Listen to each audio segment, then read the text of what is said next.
प्रकरण 1 कलम 2 यात व्याख्या दिल्या आहेत. आपल्याला हे तर माहितीच आहे, प्रत्येक कायद्याच्या सेक्शन 2 मध्ये साधारणतः व्याख्या दिलेल्या असतात.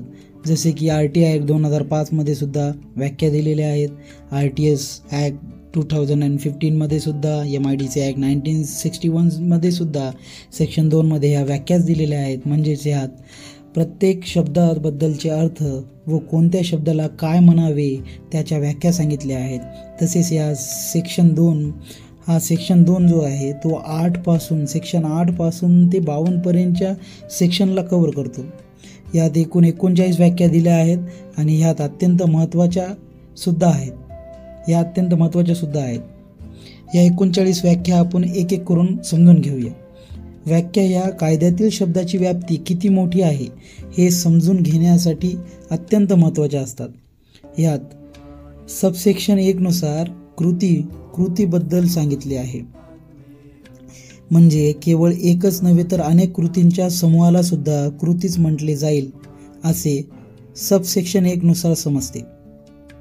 सबसेक्शन 2 मध्ये प्राणी म्हणजे कोण याबद्दल सांगितले आहे.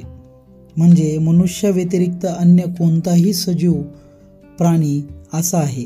तुम्हाला यावरून कळालेच असेल की ह्या व्याख्या गूढ अर्थ दडलेले असतात. यात अनेक अर्थ निघू शकतात. म्हणजे कोणताही या शब्दाची व्याप्ती खूप मोठी असल्याचे दिसेल. तसेच सबसेक्शन 3 मध्ये बालक याचा अर्थ स्पष्ट करते. 18 वर्षाखालील कोणतीही व्यक्ती असा आहे. या सेक्शननुसार नेमके कोणाला बालक समजावे हे स्पष्ट होते. आता थोड्या दिवसापूर्वी घडलेली पुण्यातील दुर्दैवी ॲक्सिडेंट घटना, मुलगा हा बालक असल्यामुळे निबंध लिहिण्याची शिक्षा, हे तर तुम्हाला सगळ्याला माहीतच आहे. म्हणजे केवळ मुलगा हा बालक असल्यामुळे त्याला फक्त निबंध लिहिण्याची शिक्षा झाली होती. आत्ता ही आत्ताची थोड्या दिवसापूर्वीचीच गोष्ट आहे. त्यानंतर सबसेक्शन 4 मध्ये नकलीकरण याची व्याख्या दिली आहे. जर एखाद्या व्यक्तीने एक वस्तू दुसऱ्याच्या वस्तूशी सदृश्य अशी केली आणि त्या सदृश्याच्या साहाय्याने फसवणूक करण्याचा तिचा उद्देश असेल किंवा त्यामुळे फसवणूक होणे संभवनीय असल्याची तिला जाणीव असेल तर ती नकलीकरण करते असे म्हटले जाते.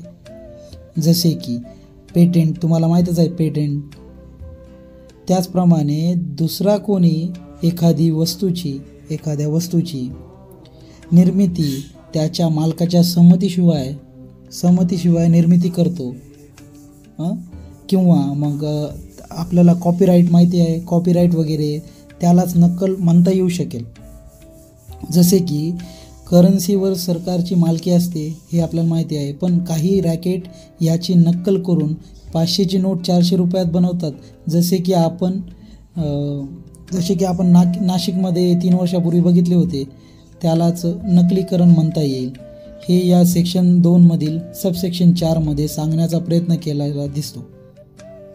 तसेच यात नकलीकरणासाठी तंतोतंत असणे आवश्यक नाही. नक्कल ही 100%च असावी असे यात काही ठरलेलं नाही. नक्कल ती नक्कलच. बाकीच्या ज्या व्याख्या आहेत आता उरलेल्या त्या आपण पुढील भागात पाहूया. थँक्यू.